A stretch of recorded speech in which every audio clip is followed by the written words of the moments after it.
So I say it's very easy to do economically. The policies are easy. We could do it fast. We could be back most of the way to full employment in 2 years. It would really be that easy. There would be no problem with financing it. But of course, how do we get past the politics? The answer to that is I can think of ways in which it might be possible to actually put my program into effect. One of them is we do have an election coming up.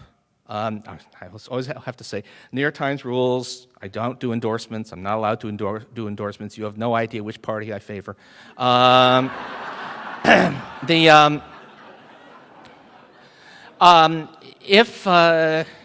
If it's not a zero, it's still a significant possibility. If President Obama is reelected, Democrats hold the Senate, and this is less likely but not impossible, Nancy Pelosi is Speaker again, then we get a chance for a do-over, and a chance to actually try and do the right thing. And that, I think, is our best. That would be the best scenario for doing this right.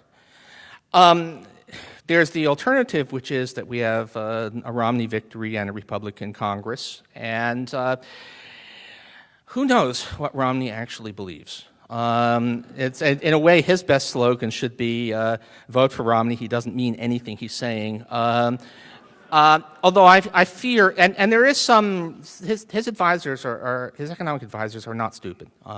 If you actually read their textbooks, they both have textbooks which are not as good as my textbook with Robin Wells, my wife, but they're not that different in their analysis. If you actually went by their textbooks, they'd be calling for pretty much the same kind of things I'm calling for here. But I actually suspect that there's not too much hope that Romney would do the right thing because whatever he might believe, if anything, he won't have the free. Grover Norquist, the anti-tax crusader, has said the only reason we want Romney in the White House is that he has 5 fingers that can hold a pen to sign the stuff we put in front of him, and I'm afraid that's the way it will be. So that's not too good. What if it's Obama without a working majority in Congress, which is probably the most likely outcome right now, though all of these are real possibilities? Well, then he has to hammer on this. He has to do a Harry Truman. He has to say, these people, that do-nothing House of Representatives is what's stopping you from having a job.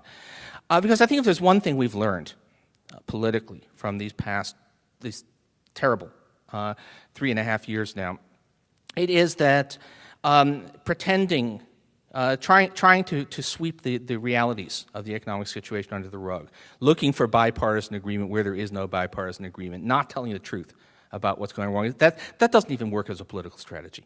You've got to hit the issues, got to make that case, and all of us need to make that case. We need to get out there and say this does not have to be happening. This catastrophe that's happening in our society is gratuitous. It could be solved easily.